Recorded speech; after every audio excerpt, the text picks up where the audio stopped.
Hey, everybody. Vince here with me. Just the two of us. Monday review. Mm. Hey, let's go. Yeah. That's right, brother. That's right. It has Bill, the. Go go ahead. ahead. Go Go ahead. ahead. No, Well, I no, was gonna you. say it has the feeling. It has the feeling a little bit right now of everything coming together this Everything past is week. coming together, man. You know, Thanksgiving holiday gives you a little bit of time to be reflective. Mm-hmm. Think about what you're thankful for. And, let me just go ahead and get this out the way. Yeah, please. I'm thankful for El Loco. I had retired the nickname because it didn't feel good coming off the hand. To be quite honest with you, Bells, it felt racist. You know what I'm saying? Like that, like that's not me. You know what I'm saying? I am appropriating Latin culture. It's like I'm basically I was wading into something I don't know what I'm doing. Yeah, You fair know, enough. I don't know what I'm doing, and that's where a lot of people get in trouble. When you wade into something where you don't got the full context, it's like okay, because if somebody were to come at me like, "Hey, Vince, you're being whatever ableist," in anything racist against Argentinians, Yeah, yeah. as an American who doesn't understand soccer, you can see how these types of things can blow up. So I was like, you know what, let me retire it. But because it was derogatory, but if I'm saying it to prop him up. Like, this is the mad genius, Right. similar to his Different. mentor Bielsa, who everybody kind of like accepts as like this, mad genius, will do anything to win a game, and also expects his players to do anything on a pitch to win a game, which And Uruguay famously was not doing in that no, match. definitely not. But I also want to maybe the only human in history to ever say I am toxic. Yeah, You know, yeah, I love yeah, that. I love that. I'm yeah. So toxic. when it was when I was coming for him, it was just like I sat there, thought about it. I was like, you know what? Let me take that back. I'm not just gonna be sitting up here calling this man a loco. But yeah, as a mad genius, yeah, El Loco, man, we behind him. Yeah. You know what I'm saying? So I'm thankful for Mauricio Pochettino. And you know what? Number one, I'm thankful for the fact that, you know, World Cup cycle ends. I think we all agreed, even a Greg proponent like me, that we needed a change. Now, when this change happened, what I wanted though was somebody who would essentially continue Greg's legacy. You know what I'm saying? Playing with the ball, Mm-hmm. mentality, um, a character, and it seems that we have gotten all three of these things, and we got somebody that believes in this player pool, that believes we can play with the ball, Yes. has developed us effectively into being a team that can play with the ball. How effective, we still don't know. We got, and we probably won't know until the World Cup because we're just not playing real matches. You But just but can't maybe know until you're there, really. yeah, Yeah. yeah. But he believes in this player pool, and he's put his money where his mouth is. He's made bets.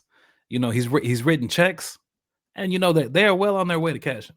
Mhm. They're well on their way to cashing, and yeah, I'm just excited about all that, and the continuation of the mentality stuff and all that. Um, Once again, another check that's cashed. You know, he's brought mentality back in his own way, and I appreciate it. He's also asserted himself in the culture, in a way Mm, mm, that I wasn't sure he would. And we used to joke about, is he even paying attention? Is he right, even trying? right. That's maybe one of the things I love about his sort of, again, somewhat theatrical uh antagonism towards the press, Mhm, towards the press corps, mhm. is that he's saying I'm here, Yeah, yeah, I'm right. here. Like, don't try to tell me who the regulars are. Don't try to tell me who should be there and who should. I'm the decider. Mhm. And I do like that he cares enough to assert himself that way, you know? Right, right. Because I mean, like I talked about last week, I had my issues with how he handled it, whatever. Understood. But at the same time, like your point, uh, really rings true. You know what I'm saying? Like it's just, you start to those questions start to buzz around in your head because you see him and it's just like, are you here just for a paycheck? I want to say, like, to be able to see the passion come out from Mhm. the man. And we did ridicule him a little bit, crying in the locker room after the Gold Cup loss. I still think it's funny. It's hilarious. Yeah. But yeah, it's all coming together. His plan's coming together. Um, yeah, And I, then I'm, and then you add to that the fact that, the first 4 players we're gonna talk about in this weekend review, none of them was even there for mm, the wins over Uruguay and Paraguay. Um, but before we get into that, I just wanna say thank you to all our patrons. It's the first of the month, so your credit card is getting charged, and, maybe you see that and you're like, "Oh, man, I don't know." But, I want you to know that we appreciate you and, you make this whole thing work. So, thank you, and, if you're not a patron, think about joining us. The link is in the show notes. Also, before we get into the action real quick, I do just want to. We kind of glossed over it a little bit, but I am the coach while patting the badge, not the janitor. That's a Yeah. quote. That's a quote that's gonna live on for me for a long time. Yeah, that's a good one. Also, I mean, he said this way back, but I'm not a mannequin, I mean, Yeah. he's dropped some dimes. Um,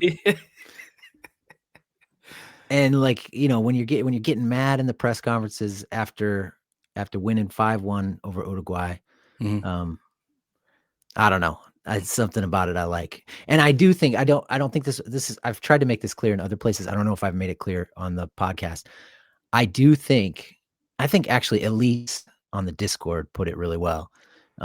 If the point of a press conference is the sort of traditional call and response from reporter to subject, to coach, mhm, then then that press conference where he got all mad at Tenorio and McIntyre mhm, was not a good press conference. But if the point of a press conference is to get something compelling out of the coach, to mm, get the coach to say something interesting or to do something interesting or to reveal something about himself, then that press conference, with all its awkwardness, was a huge success, you know? So, I think that's the way I think about it, and that's why I like that. And I like I like the role the reporters played in it too. It's not a it's not a dig at the reporters. yeah. He said, Y'all trying to." What he essentially saying is, y'all are trying to control the narrative. Y'all don't control the narrative. I control the narrative, Right. Right. not the janitor. Not a Not the janitor janitor or a mannequin. with the finger wag. I was like, oh. Once Yeah. again, I'm gonna defend my dog's honor. Everyone that's treated me so nicely, as I've Their honor is intact, is my point, forayed as a yeah, yeah, yeah, yeah, no, yeah, yes, exactly, exactly. So I don't want to be too dramatic about it. Too dramatic about it. Let's go to, probably the goal of the season for a USMNT player so far. I mean, I may be forgetting something, you might correct me here, but, um, Tyler Adams, of all people. He Mm, got his first goal for Bournemouth a couple I don't know, maybe a month ago, yeah. and he gets his second one in absolutely dramatic fashion. Picks up a loose pass off a corner kick in his defensive third against Sunderland, drives 25 yards into the center circle, looks up and chips the goalkeeper from 50 yards. The commentator says, "Who does he think he is?" Kenny Mm. McLean, which is not a reference I know or uh, was willing to look up, Kenny but McLean. but anyway, he knew who Tyler knew who he was, and he put that thing in the back of the net and ran to the sideline with his tongue out. Bournemouth did lose to suddenly top 4 contending Sunderland. Remember this? Remember there was a documentary about how much of a disaster this club was just like Yeah, 2 years ago or something. one of Um, the more depressing pieces of media yeah, it was that not you'll come fun. across. Yeah, it was not fun to watch. Nothing fun about it, man. I don't know if you. That's a genre of like documentary that a sports documentary in particular. That I don't know if I've seen. You know, maybe Yeah. like I don't know. It's in the same family as like MTV's True Life or T something. Life is too stressful enough for me to watch a slow motion disaster unfold, So you know, in like 12 episodes. They following fans around. They following the front office around. Nobody has answers.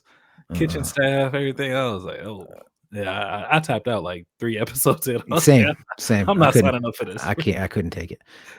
And it's crazy because Sunderland's a huge club. You know, I mean, stadium light, what 50, 60,000 seat stadium. They've been in the top flight a lot of the last 30, 40 years. Anyway, they won 3-2. But I don't blame any of the goals on Tyler. And you know, we just got to tip our cap. What a goal! I didn't have him on my bingo card to do that. Yeah, you love to see it. Also, it's just nice to see a swaggering, confident, you know, walking to the sideline with the tongue out. I'm like, yeah. As a, you know, went back and forth on Tyler, but you know, it's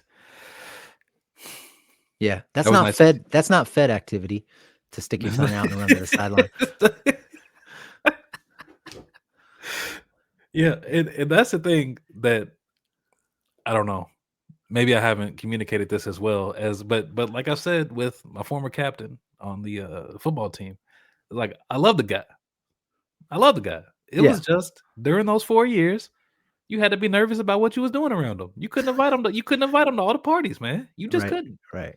You know, we know from Leander Sherlocken's book, I do, that Tyler says in his own words, he just doesn't party. So it kind of fits. You know, he's too ambitious. He's too serious. He's got too much sense of urgency Look, to even have a cocktail. You know? He's a mature fella. Yeah, a mature fella. And I'm not here to deride him for that. No, but I also like, but I also, and that's I think what makes this moment stick out to me. You know, he let the veil drop a little bit. You know, a responsible businessman, company man like Tyler Adams usually. You know, slides that ball out to the left wing. I mean, come on, man. What do the percentages say? You know, exactly. EBITDA, things of that nature. But instead, he said, "Bro, you know, it's my time. Let me go and can Tyler have something for myself for once?" Yeah. And execute it, he did, and celebrate, he did. So, yeah, beautiful. Let me fall to this temptation, right here. Yeah. And then it went, and then it went in. Beautiful. All right, second player who wasn't there last month, who is also thriving, Wes, continues to shine all over that right side of the pitch for Juve. And when I say right side of the pitch, I don't mean the sideline necessarily. I'm talking about, like, you know, basically center line between the goals to the right. He's playing all over. He's playing well. He's doing all the stuff we usually praise him for in the middle third. I mean, clever little passes, breaking pressure, winning duels. And then at Bodo Glimt in the tundra of northern Norway. Yeah. They were down 1-0 early, Juve was, and they get one back, and then he scores the go ahead goal with a flying, just thumper of a header off the turf. Is it artificial turf they were playing on? Might have been real grass. I don't know. Anyway, he just absolutely dunked on the guy to make it 2-1. Bodo Glimt gets a goal back, and then he keys the move for the game winner in stoppage time with a pass releasing a teammate into space in the middle third. I mean, there's still a lot to do, of course, but those passes that go from we're under duress, under pressure in our defensive third to we are streaming forward, are very important passes. And I think they deserve to be included in the goal contribution equation. Then he keys the move for one of the goals against Cagliari over the weekend. So, and he also had a lovely little pirouette dance on the sideline, to release a guy down the line. So yeah, he's like we've been saying. I mean, he looks trim, he looks fresh, he looks energetic. I mean, he plays 180 minutes a week, every week, and he doesn't look any of the worse for the wear from it. So fantastic stuff from Wes. And they did beat Cagliari over the weekend. Yeah. Just continuing what he's doing. I had started to wonder if the legs, the springs, the jumping ability, what was diminished a little bit. Yeah, Because we haven't seen a thumping Weston McKennie header in a while. that's true. It's true. And I mean, this is a man that dunked on Nuno Mendes. I mean, you talk about an athlete. You know what I'm saying? Yeah. One of the great USMNT abroad pitchers of all time. But yeah, got up, dunked on that Nordic man. Yeah. I mean, he didn't even get up off the ground. So Yeah, right. But but Wes was up there high. I tried to. I was like sitting there trying to screenshot it. I couldn't get the right picture. But yeah, he was way up. And old dude, the new manager, Spalletti. Yeah, amped. Yeah, amped. He loves him some Weston McKennie. I didn't necessarily want to argue with Leander last week. When he was saying that Spalletti, since Pirlo, Spalletti might be the first dude who's come in and played Weston immediately. It was the same thing with Tudor. People forget, this little blip at the beginning of the season or whatever, which I still maintain, and it seems obvious to me was contract related. Didn't last long, and Tudor was back playing that man again. Spalletti playing that man. Yeah, we can't be going arguing with everybody who comes on the podcast about every little thing, Yeah, it's a minor quibble in the grand scheme of things. I mean, the point is kind of taken. He's established himself now as one of the dudes on the team. That's absolutely right. And even when there is a blip that's related to a manager not rating him, as we all know, that usually lasts no longer than a month. And then longer than a month. Yeah. And I mean, just once again, the variety of things that he'll do. Like, you said key the move for one of the goals against Cagliari. Did you just say it without pronouncing the G at all? The G. Yeah. We got in trouble. We got in trouble for that. We got in trouble for Auxerre and yeah. Yeah. But silky back heel into somebody's path to get that move going. Yeah. Passes in behind from the touch line to like an on-rushing attacker. He had matter of fact, he should have maybe had an assist against Bodo Glimt. I think it was Adzic who basically caught Weston played a ball from the right side on the ground, basically crossfield switch kind of. No, just on the. He's probably 2 feet outside of the box on the right wing. Gets the ball, plays it with his right foot on the ground, like square. Okay. For like 6 yards for Adzic to meet in the box. Basically like probably 2 yards above the penalty spot, and he hits it just right at the keeper, unfortunately. But excellent chances he's setting up. Yeah. Brilliant, man. Yeah, no, he's I can't wait to see him together with all these other guys. Now that we're clicking. Right. And it's just another thing about the Poch thing, I guess I forgot to say, but it's just, I never wavered on what I thought these players could do, man. And not to sit here and give me a whole bunch of kudos points or whatever. But it's just I'm just very happy that Poch also believes in these boys, man. That's all. I gotta say, I wavered a little bit. After March, after the Copa, after March. Mm-hmm. I wavered, but I'm stiffening back up. Yeah, as they say. Nobody says that actually. Tim keyed the move. Tim Weah keyed the move for the first goal, and then got the assist on the second goal in Marseille's 2-1 win over Newcastle. So I mean, it's just a really good midweek Champions League slate of matches for us. Yep. We're about to get to the best one, but Tim looked good in that game. It was a sort of a classic Tim Weah, push it with the outside of the boot to the end line, and then whip it across. much like he did on that fateful night in Cincinnati for that Christian Pulisic goal, the man in the mirror. Yeah, man. Another, you're just triggering my memories right now. But in that down period that we had, March, and then I saw a lot of takes. Okay, but the one that was the craziest to me was, matter of fact, I think this was when Pulley decided he wasn't going to go to, Gold Cup and do all that. There was a dude on some podcast that was talking about. First of all, it was like talking about aura and all these different types of things, and it was like Pulisic don't got no memorable moments. He hasn't given us no memorable moments akin to a Landon Donovan, a Clint Dempsey for the national team. And this is post World Cup. This is post Man in the Mirror. You know what I'm saying? It's just like what are we talking about? What about the penalty versus Mexico in Come Nations on, League? man. Yeah, picture's gonna live on for eternity. That picture in the corner. Yeah, everybody's celebrating. It's maybe my favorite photograph on earth. Yeah.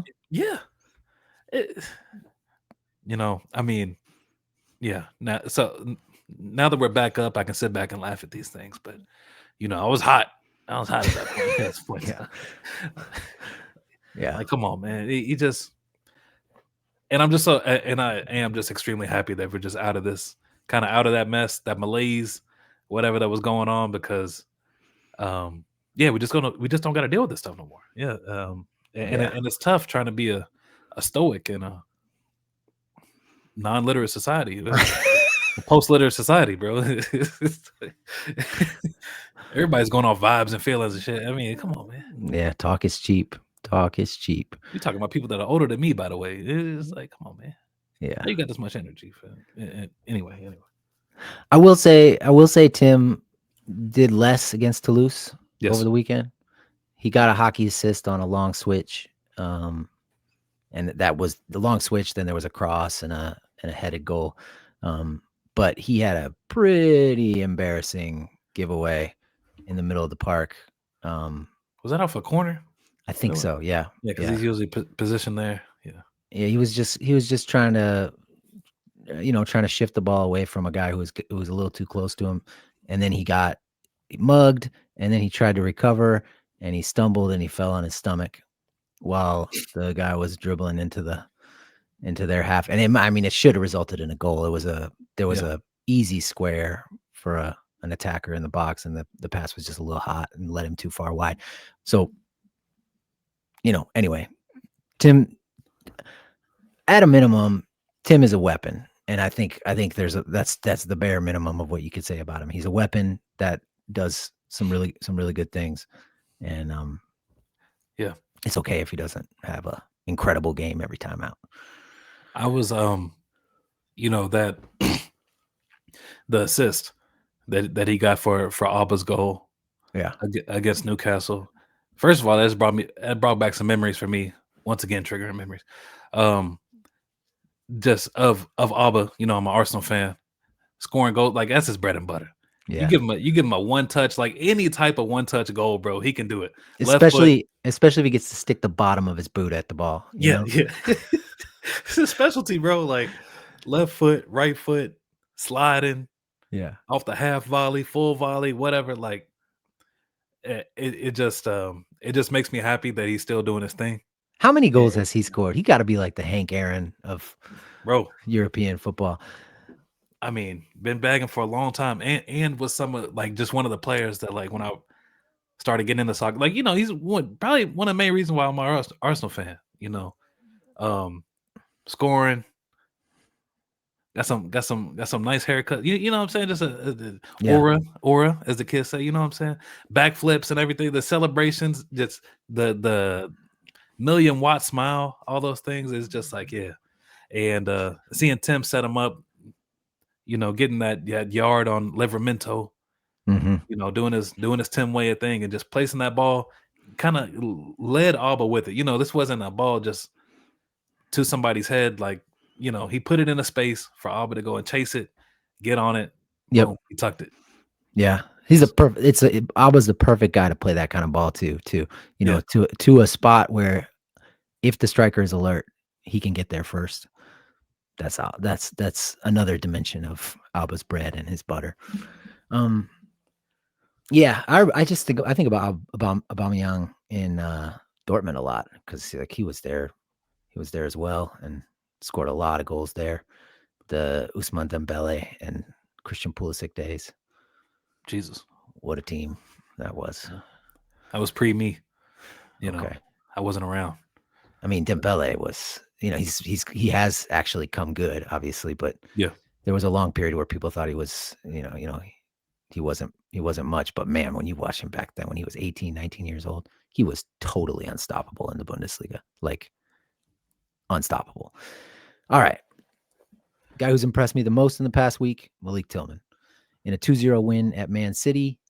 He was just outstanding. Involved in both goals, working on the half turn and then playing the pass, before the assist on both, which sounds like, sort of a long way of saying not that important of a pass. But no, in each case, a very important contribution to the goal scoring move. He was finding little pockets of space, receiving and dealing throughout the game, looking like maybe the best player on the field. And he was also working against the ball. I made a comp, put it up on Patreon for $5 subscribers. There's one moment I want to talk about after the second Leverkusen goal where he's just drifting in the space between Erling Haaland and Ryan Shirky and Savinho and Phil Foden. So like right in between those four, right in the center circle, he's tapping it back to the center backs over and over again. Something we've kind of given him some grief for over the last couple months. mm-hmm. But they pass to him, he passes it back, and he kind of drifts over to another place, does it again, just killing the game softly. I mean, it's 2-0 at this point, and the Leverkusen's in no hurry, which is kind of like perfect game state for for Malik. And then once he's kind of moved everybody around, he gets on it right in front of Foden. I mean, this is probably the fourth time he's received it in 10 seconds. And instead of tapping it back, he takes one touch to his left and then a little disguised pass springs his teammate into acres of space. If you watch Shirky in the video, you can see he's fed up after like two of these passes. And then when that pass gets played and the teammates streaming forward and Leverkusen is on the run again, you can see Shirky's shoulders just slump and he kind of starts trotting back. It is a masterclass in just patience and culture. And it kind of, for me, puts Malik's tendency to tap it back the way it came into him in a new light. Maybe he's just teaching his teammates how to play soccer and they're finally learning. That's my new hypothesis. I'm not saying it's true. I'm just saying it's on my radar. Fair enough. It's just that, like, when you say that, I start to think back to Malik Tillman back passes I saw. I got a catalog for that in my brain. There's a lot of them. Yeah. And some of them are just like, he's outside of the we don't gotta get into it, but he's outside of the defensive. He's pulled out of the defensive shape, gets the ball and still passes it back. You know what I'm saying? It's different when he was kind of inside the amoeba as he was for this sequence. Where you really can kind of dictate something. But look, I'm not here to poo poo this man, what he did. It's interesting to me that we were talking about this before the pod bells, but it's you almost got to force Malik to use his powers, and like in this match, it's like he's getting on the ball, receiving it, maybe turning, carrying it or whatever, and like people are just like bouncing off of him. Like, this is a big dude, right? Yeah. huge dude for a soccer player, kind of, especially like the position he plays and everything. Yeah. And it's just, once again, it's like you see it and it's like, man, Malik, you could do this all the time. You really could just kind of test your mettle, and maybe push it to the limit and see what you can do, and take it, overdo it a little bit. That's all I want. Overdo it a little bit so you know what you can do, what you can't, and then like use that as a governor to facilitate your play, Right. and how you handle situations and whatnot. Because that's the knock on him, right? He's not consistent enough, and you might get this incredible performance, and then next time he goes out, it won't be that good. Um, and I don't think that is. I think there's some validity to that, but I guess I'm feeling like World Cup comes along, Yeah, we're gonna get the best out of Malik. yeah, Um, think so. and I guess some people were saying, well, he didn't. What did he do against Dortmund over the weekend? I thought he was pretty good against Dortmund too. Not quite, not quite the feast that he gave us against Man City, but it was still pretty elegant, pretty tasty. Even if they lost, I mean, Bayer Leverkusen was unlucky. If you're looking at the shots and XG and everything, unlucky to lose 2-1. Mhm. Dortmund's goals were both pretty, one was off a set piece, one was a bang bang header from distance that I don't think usually goes in. And Tillman was once again quite good in the middle of the park, not at fault for either of the goals. Uh, one interesting thing about him is how much he's picking the ball up from the center backs Mhm. for Leverkusen right now. I don't know if you call what he's doing a 6. I don't think so, because he gets into, sort of 8 type positions a lot as well. But man, he is especially against Man City, but also against Dortmund. He's a lot of times the pivot in possession. And I don't know what the implications of that are for the national team, but there might be some. There might be some. Mhm. We just got a lot of good soccer players, isn't it? Yeah, it Got a is. lot of, got a lot of good soccer players, man. Because even I don't even know if we got them in the rundown. Tanner? We got him at the end. Yunus Musa. Because he played like 21 minutes in the Champions League, and really like most of his minutes have come in the Champions League, and he's looking good every time he plays. Yeah, He doesn't play often, right. but he's looking like Yunus Musa out there, and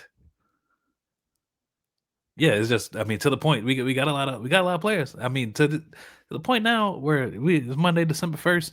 Yunus, I mean, I'd probably bet against him being at the World Cup. I mean, with how this first half of the season has gone, if you telling me he stays at Atalanta for the rest of the season, um, and only plays spot minutes in the Champions League here and there, I mean, I don't know what would change a Poch's mind to bring him, type of thing, if the situation remains the same. But can't find a spot for that man in the. I mean, you know, Yeah, I could, but Poch cannot find a spot for that man in the roster right now, and it's just like it's not that controversial as it stands right now.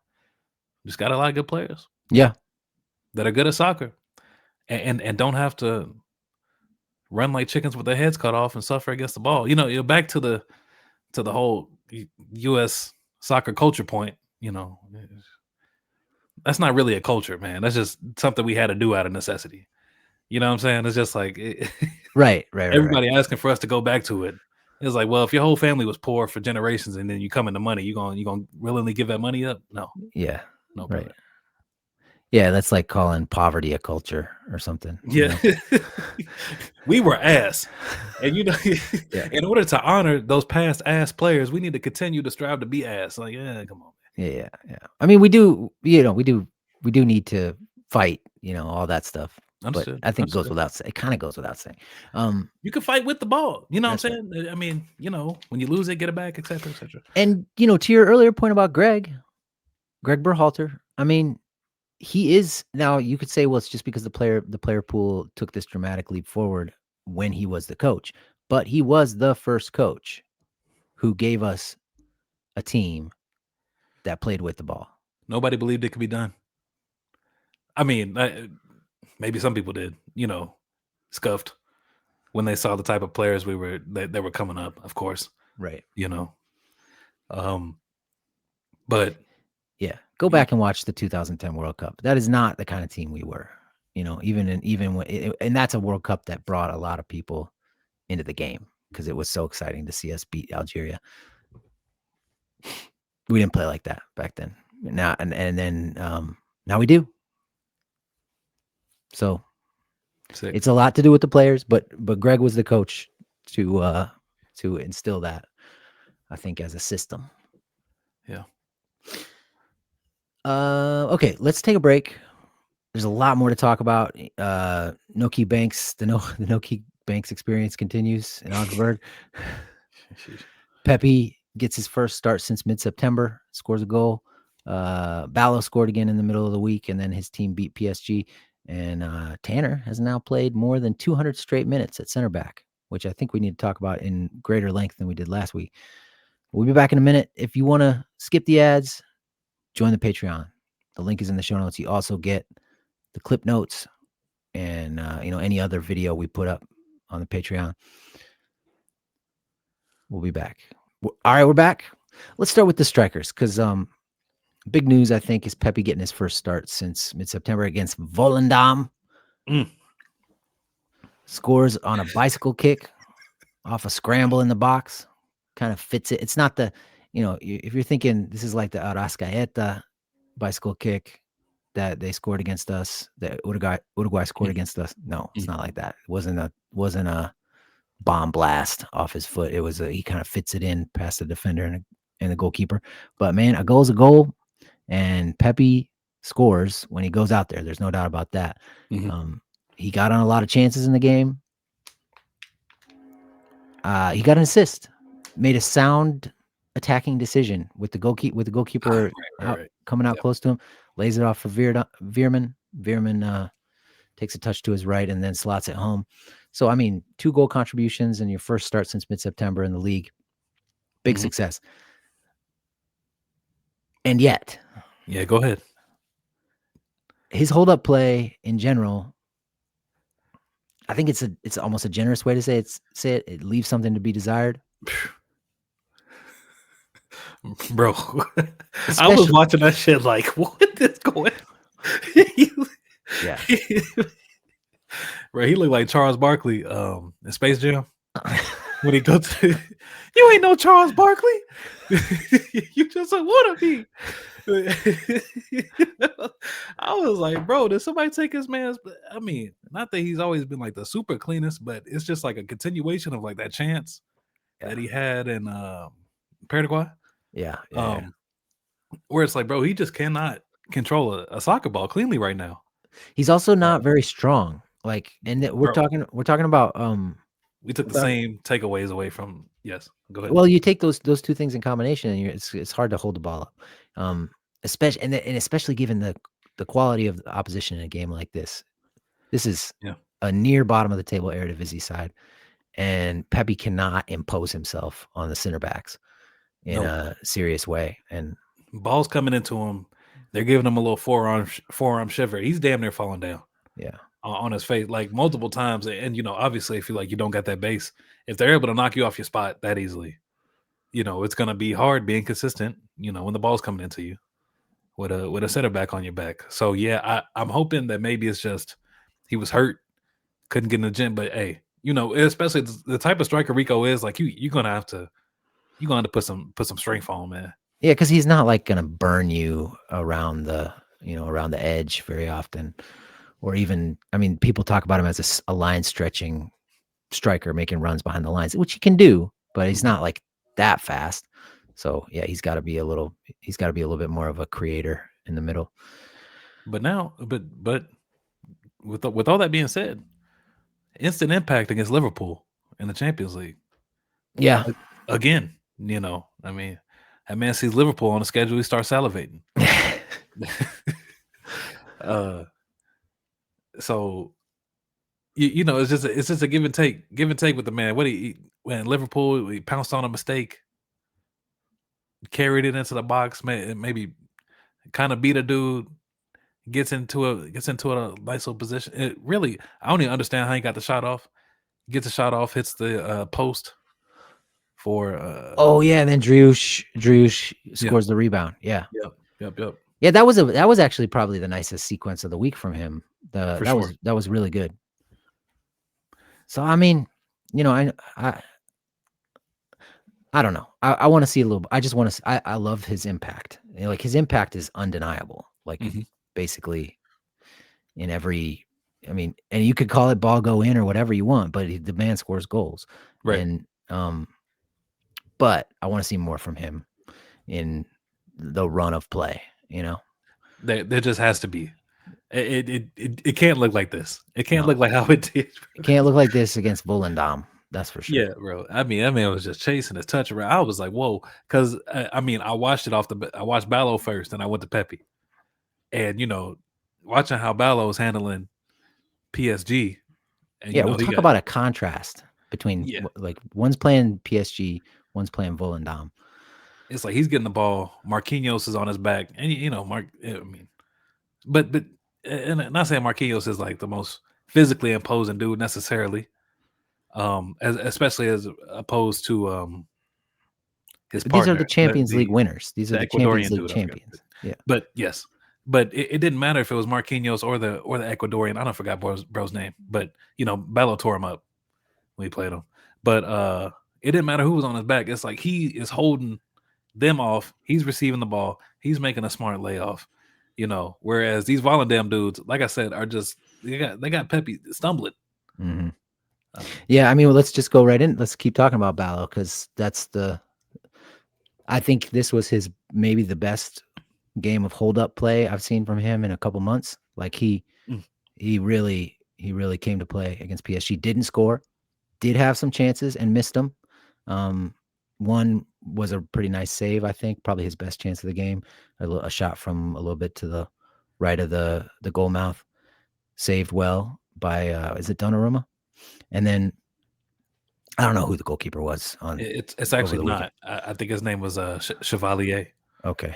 What a great name, Chevalier. And then he also got a ball played over the top, took it down with one touch, and was just a little slow to get it off his foot, and had it taken off him. So reasonable people can disagree about all this stuff, but Ballo was outstanding. I thought outstanding, like you're saying, in the hold up against PSG. And his team won. Huge 3 points for them. He also did score in the middle of the week against Paphos. Not a, it's a nice goal, I guess. Just kind of pounced on a mistake. Yeah. I mean, it was a good hit. It was a good hit with his left foot. It was a weird hit though, because he hits it directly into the grass. Yeah.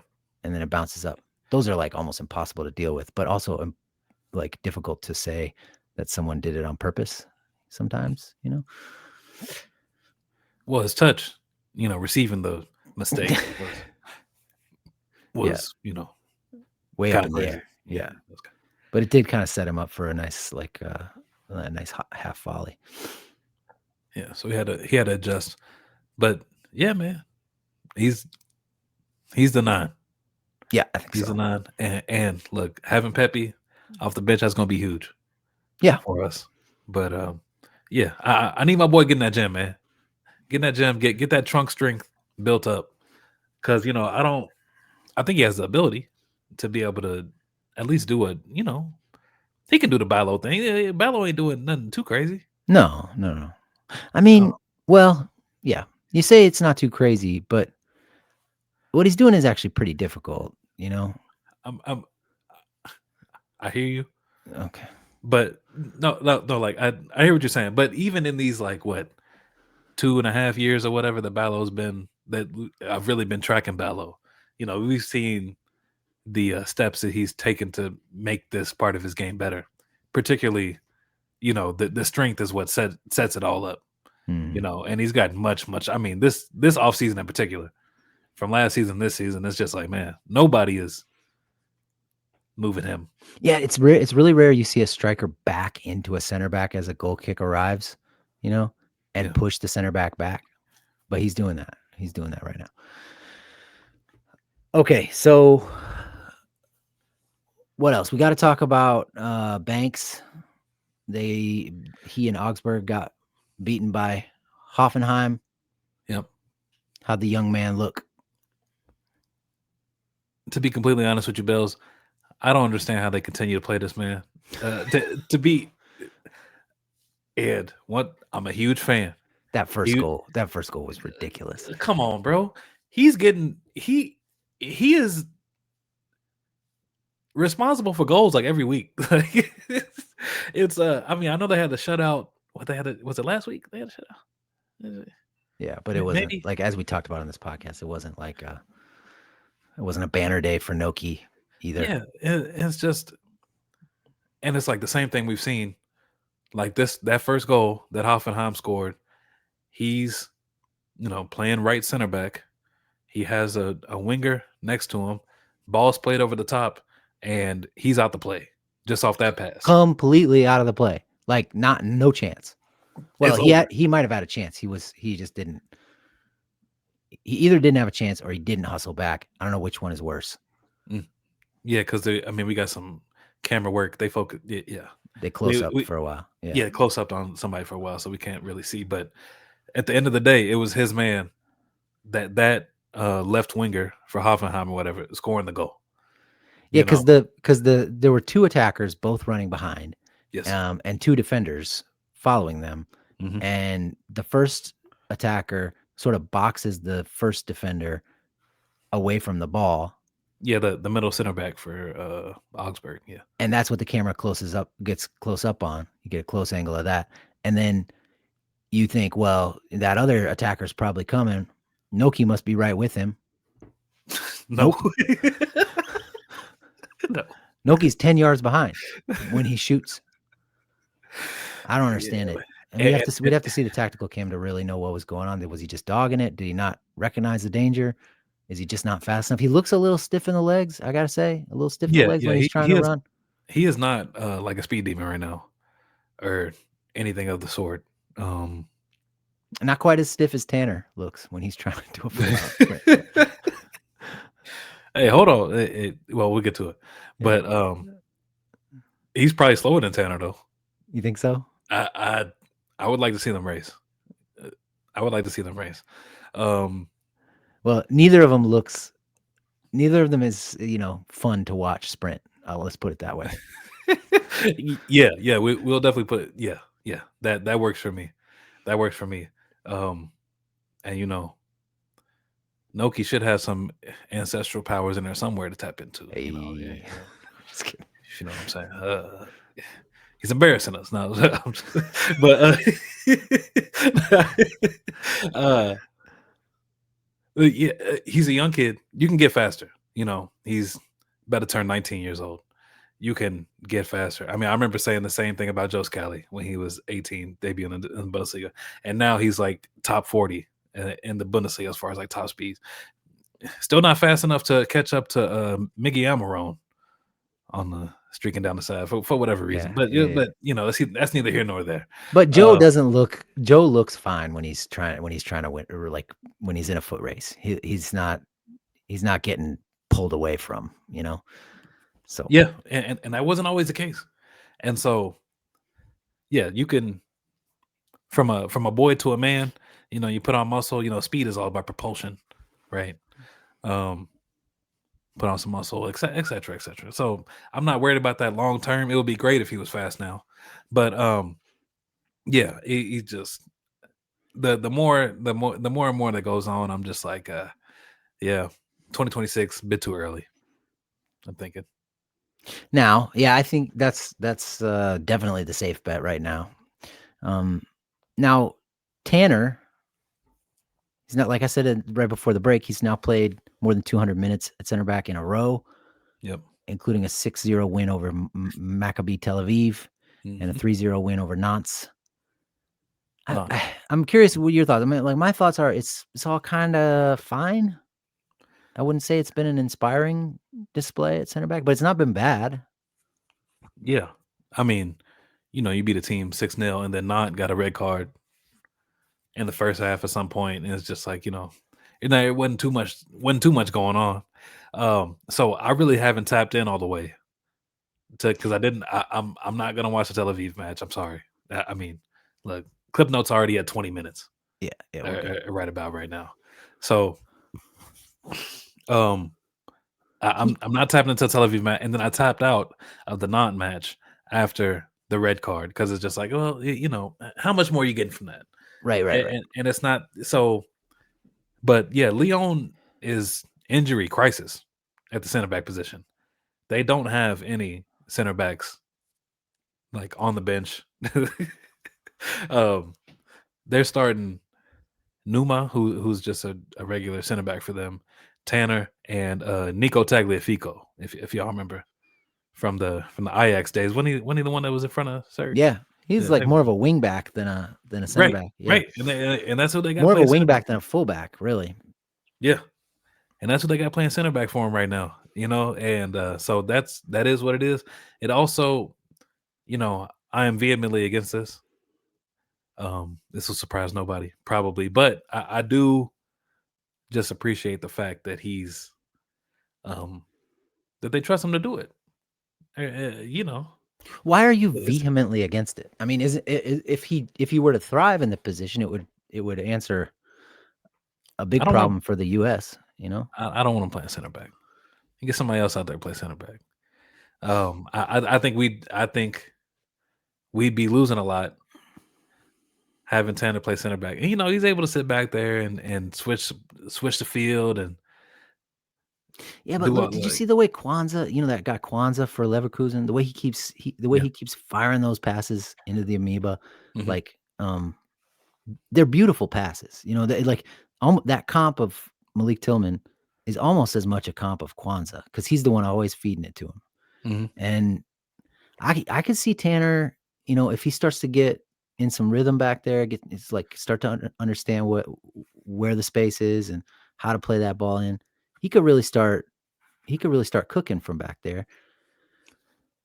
He's I got the skills. I can see it. I mean, I'm not saying he can't do it. I just don't want to see him do it. You know Okay, what I'm fair saying? enough. Fair enough. Yeah. What it comes down to. But yeah, like I said, I mean, especially when you're like his type of defensive midfielder, like I mean, Matic has probably put in some center back shifts over his long career.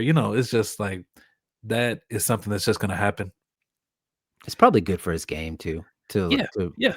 And it's something that would not have happened, if he was still the defender that he was 2 years ago. Mhm. And like, there was one play early in the not match where they get the ball back, not gets the ball back, and they try and play a ball over the top to like their left winger or whatever. And, Tanner's in that space, tracks the ball over his shoulder, just brings it down with his left foot over his shoulder, no problem. Attacker's like right on his back. You know what I'm saying? Attacker puts a forearm into him pretty hard too, right? Yeah, yeah. That was the best clip of the game for me, right there. I mean, for sure. Yeah, um, Attacker, yeah, yeah. Forearm into his back doesn't really bother him too much, and he's able to, corral the ball, pass it back, etc. But it's like, yeah, that's gets a nice round of applause from the Lyon faithful for that too. there's just Some not some ball knowers in that stadium for sure. oh, for sure, no doubt about it. I just think about the things we've seen from Tanner, not only on the half turn but the full turn. When he's really cooking, a full mastery of the space that is available to him on the pitch, and we kind of lose that at center back, but um, Yeah, but the thing is, we have so many good midfielders, yeah, and yeah, we have so few good center backs. I mean, that's why we're tracking Noki is because we need him, and right, he's not giving it to us. He's not. yeah. So there's a hole there. There's look, what it comes down to is if World Cup comes and we decide to throw Tanner out there, I'm cool with that. Okay. Um, it would be a mistake to throw Tanner out there, though, 'cause, you know, like Yeah, he against a he would really fast attacker, I mean, he will get left behind. yeah, he would have to be in like The the center. 10 the center. Yeah, we could do center and move Chris out, or the Tim Ream spot, where you have covered by the left back. But putting him in the Scally spot, that's not tenable. Yeah. That's Okay. not tenable. Just real quick before we leave the not uh Leon match.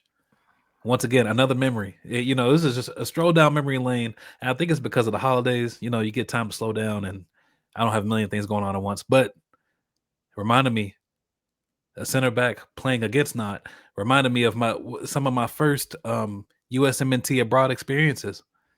Watching Let who's the me Polish guess. who's the Polish man? Miazga. Matt Miazga grabbing Yeah, somebody's nuts. yeah. watching Miazga over there or not, man. When he started off the season pretty hot. He was doing all right. I was like, oh, I was just getting accustomed to everything that was going on. I'm like, oh, we got dudes over here in these leagues playing. I'm like, oh, cool. Yeah. I was locked in. There's people still hesitating to get B in now. You know what I'm saying? You're not a real sicko. I'm just gonna take your card right now. Because I mean, when I hopped into this thing, I hopped into it with both feet immediately. Well, I was hopping into soccer with both feet immediately. So I had bought all the leagues just because of that. But Yeah. I was watching them not matches. I'm a Fubo guy, so I've always had BN. Anyway, that's Tanner. Let's talk about real quick Cardoso. No, I don't even have anything to say about it. I don't know if you do, but Cardoso was back in the 11 for Atletico in their win over Inter in Champions League. He did not play on the weekend versus Oviedo. I did not watch his performance, so I don't know. But it is notable that he was in the 11. I did, brother. And Okay. he was all right. He was all right. He did a regular Johnny thing. Okay. It wasn't like a Johnny. It wasn't a typical big game Johnny game. Where he's really just doing his thing. He's playing Real Madrid or whatever. Yeah. Barcelona, well, Atleti. I think a big part of the reason why they bought him is because he would always ball against them. Yeah. But yeah, he looked like himself. Stayed away from any Cardosos. He got. Speaking of, he keeps his Cardosos for the most part on this side of the Atlantic. Yeah. Tanner had a bad pass to start off the match against Knott, by the way. Yeah. But not quite to the level of a Cardoso, I wouldn't say. No, it's a little different when you're a center back and you can, it's a little different. But yeah, it was just a 6 out of 10 Johnny Cardoso performance. Okay. Some tackles. I think big picture, a lot of people say, well, he's not coming back. And I don't know about that, There's just such an incredible back channel. Right. For exactly. Poch with Johnny. Yeah. Exactly. Poch is very clued in to that whole scene. And if Johnny starts playing really well for Atletico Madrid, I mean, I'd be surprised if he's not in the next camp. So yeah. He's like, made me think about like Handmaid's Tale. You ever seen Handmaid's Tale? No. Okay. Well, it's like a dystopian. Yeah, all the world's problems come from religion, type of thing. Oh well, but they always say like as a, I think as never mind the 20th century. Go ahead. I think it's like a greeting and like a farewell. They say under his eye, and that's what Johnny is right now. He's under Poch's eye, whether he's in the U.S. men's national team camp or he's not. You know what I'm saying? I mean, it seems like Cholo is only one call away for Poch, so it's just if he starts cooking, starts performing, it's not even going to be a question. I don't think. Yeah, I mean that doesn't make it the decisions in the midfield any easier, but it would make it tougher for Eunice, I think. And I think it may already be pretty tough for him. We got some good players, man. What's that? Got some good players. Yeah. It does make me think like I was watching this match. I was like, damn, man, like Johnny. It's like we can't even get like that 6 out of 10 Johnny performance for the national team. It's just like, damn, man, can figure it out. Yeah. Well, the thing about having good players, this has been said before many places, including on this podcast, but one of our big problems in 2022 was a lack of depth. And I think we do have depth now. So we can rotate without, I mean, we saw this as much as Poch doesn't want to admit it, but we saw this against Uruguay, Yeah. And even though maybe Uruguay wasn't taking that game that seriously, it's still Uruguay. That's still a lot of good players out there, and that's still the kind of team that we don't usually beat. And we rotated completely and beat them 5-1. And a lot of those guys on that field are not going to make the World Cup roster. So I think, transitive property, we have a lot more depth than we did in 2022. say you bring Tim Weah off the bench to run at somebody, to put in a cross for a goal. That's a weapon, like I said earlier. Yep. I mean, bro, who knows how that Netherlands match would have went if we had some. Because I mean, like, If everybody wasn't totally gassed. if everybody wasn't totally gassed, I mean, really, all three of those goals. Yeah, maybe the surge one. It'd be like, that's just something that's gonna happen. Yeah, that might just happen. Maybe, but I would. All three of them, are just were very much symptoms of some very extremely tired legs. Yeah. If you take the charitable interpretation, we're winning the World Cup. We're gonna win the World Cup. Gladbach got a 0-0 draw with Leipzig, which kind of a boring game, just like it sounds. But that's a pretty good result for them, especially given the disastrous start of their season. Leipzig is number 2 in the table, or at least was at the beginning of the match day. Scally played well. Reina did nothing. I mean, he really didn't do anything in this game. Yeah. And I'm watching. I'm looking for stuff. There was nothing. Too bad. Let's see what else. Jedi's still hurt, but maybe there's some word that he's coming back. And then AC Milan beat Lazio, and Maxi Allegri, my favorite coach, with all due respect to Pochettino, got a red card. What a great character. What great scenes. Then he had words with the Lazio manager on his way down the tunnel, and a little scuffle ensued from that. Serie A, who hates fun, is thinking about giving him a extended suspension. So, bro, speaking of extended suspension, so Paulo Fonseca is still in the press box. I know, I saw that. Jeez, what did he do again? Bro, I think he put his hand in a ref's face or something. It wasn't that crazy. This man has been out for 8 months, bro. Dude, he hasn't been. It has been months. What is going on? Why do they love authority so much in Europe? I don't know. But once again, Allegri, true to form, he gets a red card while ahead. Yeah. And then he says after the game, I didn't insult him. I just told him, damn, every time you're out here, something crazy happens. Which it doesn't look like that's what he said. If you read body language and expressions on his face, as if he just came up and elbowed him in the side and bro, man, it's crazy every time you're out here. That's not what it looked. That's not what it looked like at all. But the ref cam is our friend on this, because you get to see his his expression, looking right into the camera right after the red card, and he's just I don't even know how to characterize the expression.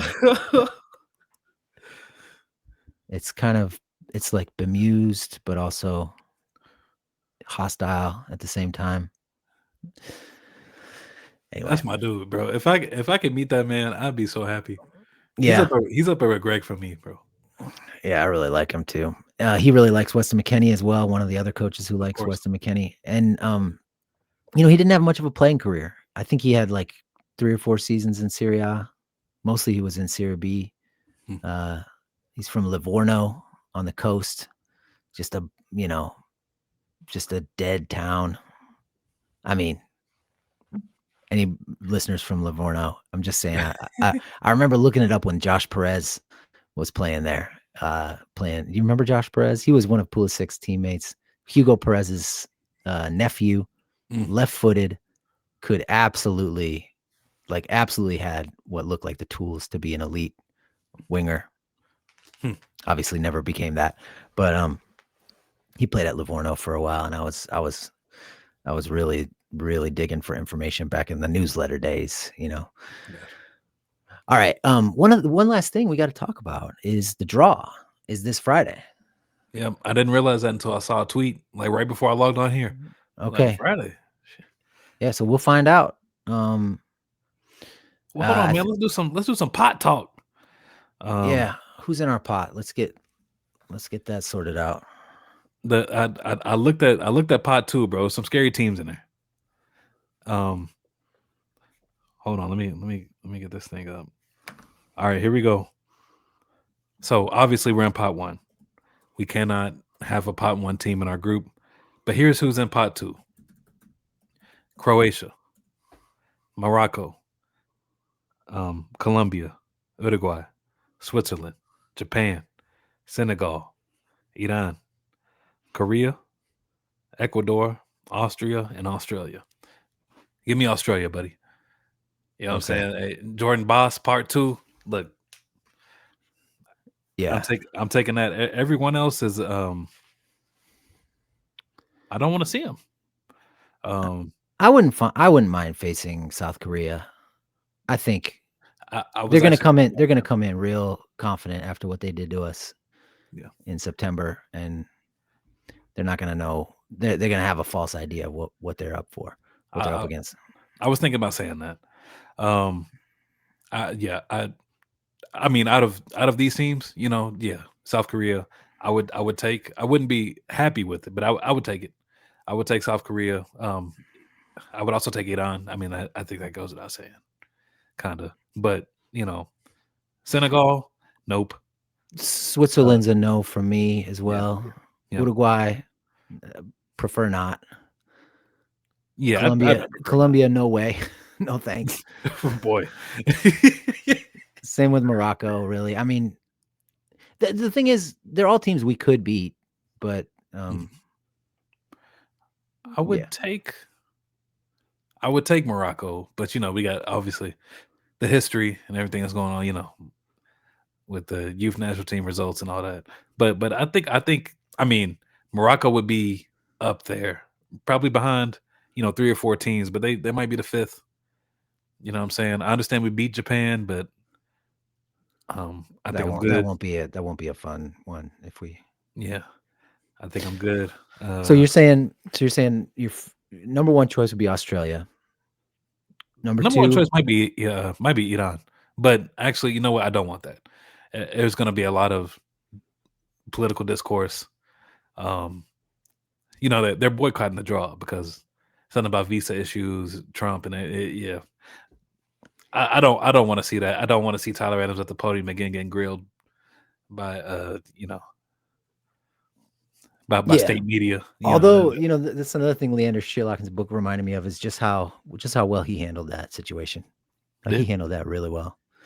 And that's the bit you once again, to the Fed thing. There's give, there's take. Yeah. If you got a Fed in your camp when you happen to be, you know, in some hot trouble, you know, maybe the police pulls up and the Fed happens to be at the party. Yeah. Who you sending out there to talk to him? Mm-hmm. You know. Okay, so Iran, so kind of maybe a tie between Iran and Australia for first choice, and then maybe South Korea, Morocco. Yeah, I probably put them in a tier. Yeah, and then maybe I'm not too clear on Austria. But they're probably good. Probably put Austria and Ecuador in that next tier, but absolutely want to stay away from Croatia, Senegal, Colombia, and Switzerland.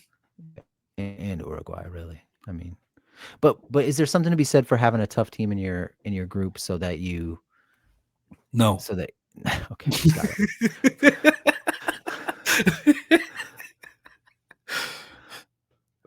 Come on, man. We got to build momentum. Okay.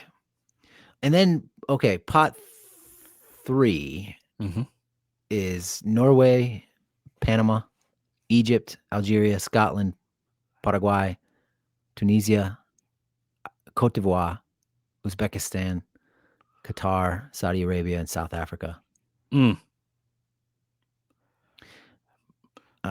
Scotland has been pretty good lately, I feel like.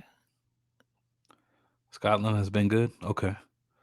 I mean, getting out of that European qualification process, which Italy just cannot seem to do. Yeah, that's crazy, man.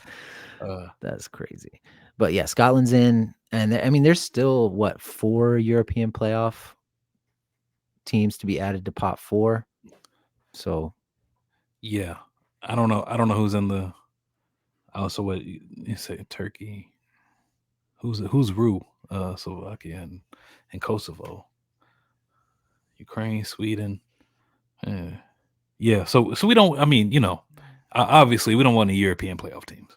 no, You know. but anybody you really really want to avoid in pot 3? I bet I haven't been tracking them, but Cote d'Ivoire always seems like they could be dangerous. um. Paraguay is going to be a tough game. I bet Algeria would be a tough game. I mean, probably Norway, bro. I mean, because Norway. They got like 4 really good strikers and the guy from Arsenal, right?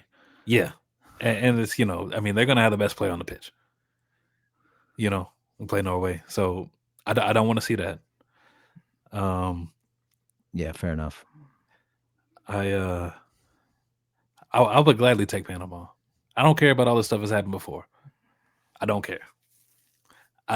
Even after every time we've lost to them or whatever, I'm like, bro, put them on the field against us again today. Will they be kept out of our group because we're in the same confederation? Oh, maybe. I don't know. I mean, I don't know. I don't know all the permutations and rules and whatnot. But yeah. So Pot 4. Norway. Yeah, no Well, Norway. no Norway. I mean, Egypt, I guess, will have the best player on the pitch, but I'm not too worried about Egypt. Salah's not really. I mean, his zenith has passed. Yeah, fair enough. Algeria, I mean, they got a French diaspora. Dude, I always have a little respect for those North African teams on the Mediterranean. Mm-hmm. Yeah, so I mean, team probably want to stay away from. I don't know. So I do want to say shout out to Scotland.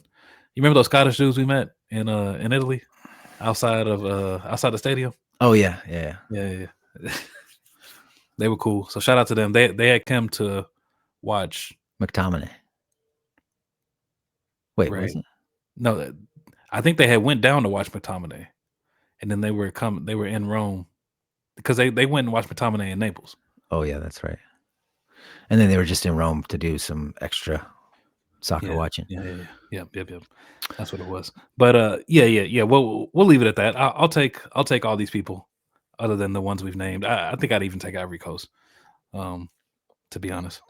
So I just keep thinking of like Didier Drogba whenever I see that name, and obviously he's not a factor anymore. Pot 4: Jordan, Cape Verde, Ghana, Curacao, Haiti, New Zealand, the 4 European playoff teams, and then 2 FIFA intercontinental playoff teams. I mean, you know what? give us Jordan. Give me the European playoff team if it is Bosnia. Just to stick it to Barkterovic. No, but you just love Bosnia. I just love Bosnia, bro. I would love to see it. I might be in a Bosnia kit now, but they did you see the goal that he scored though for Bosnia? No. Esmir? No. I think it was a goal that basically put them in this playoff. I think it broke a 0-0 tie, maybe a 1-1 tie. I don't know. It was a banger though. Banger.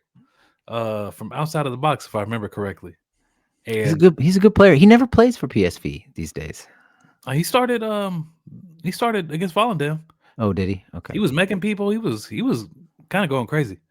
Okay. I take it back.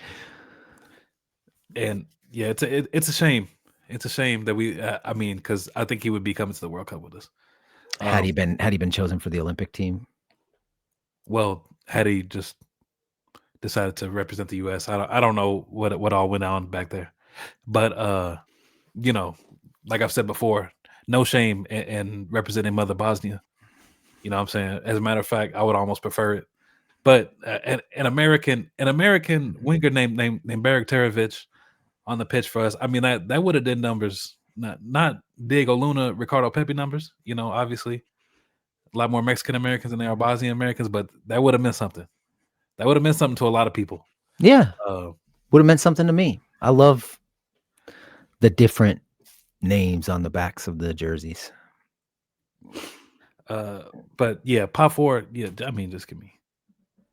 Not Ghana. I don't want to play Ghana in our group. I'll take Ghana. I mean, sure, but I'll take Ghana. It's also a shame that we're gonna have a happy Ghana made it, but it's also we're having a World Cup with no Nigeria in America. That's a shame. Truly a shame. But yeah, just give me no European playoff team. That would be nice. Yeah. Thank you. You could probably take care of anybody else. Okay. Hey, at some point we got to do that.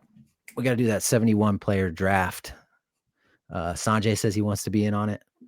We pick you, me, Greg, and Sanjay draft from the 71 players that Poch has called up to make little, I guess it'd be what? Let me do the math here. 17, 18 player rosters. Okay. Sounds good to me. Oh, and we also got to mention MLS Cup final is set. Inter Miami versus Vancouver. And Vancouver beat San Diego 3-1. Brian White scored 2 goals in that game. You think he'll ever get called up again? Probably not. Brian White? Yeah, probably not. I mean, yeah, I think it's a wrap. And then Inter Miami beat NYCFC 5-1. That final is on Saturday afternoon in Fort Lauderdale. Get to see Sebastian Berhalter face off against the greatest soccer player ever. Yeah, and try to burnish his resume for the World Cup. I wonder if Poch will be in attendance. Probably not. Probably be sipping coffee in Barcelona. Yeah, I think so. He will be watching though. We know that. Leo Messi's on that pitch. The TV is on, brother. Yeah. So if you can MLS find a way to watch it. Oh, it's gonna be on Big Fox. So a way to watch I take it back. I take it back. Yeah.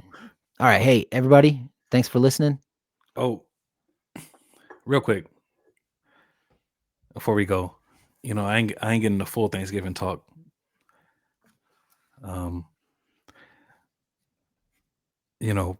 Everything with the national team's going great. Very, very celebratory. We got a long time in between games, and we've ended it on a good note. So I think that helps. But I had something happen on Thanksgiving that I have yet to come to terms with, and I just feel like I need to talk about it on here with you because we talked about Thanksgiving things before Adam Bell's. Went to my grandma's house. She's washed, bro. She's washed. I'm sorry, man. How old is she? How old is she exactly? Oh, you know what? You don't even know. It's tough when you don't know.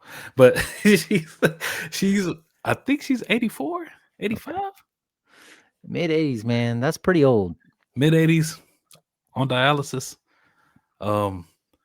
Which, the reality situation is, to be honest, probably been on dialysis for a year now, maybe a year and a half. What was the dead giveaway? Was it the sweet potatoes or? Brother, it was the Mac. Once again, here I am running into Mac issues.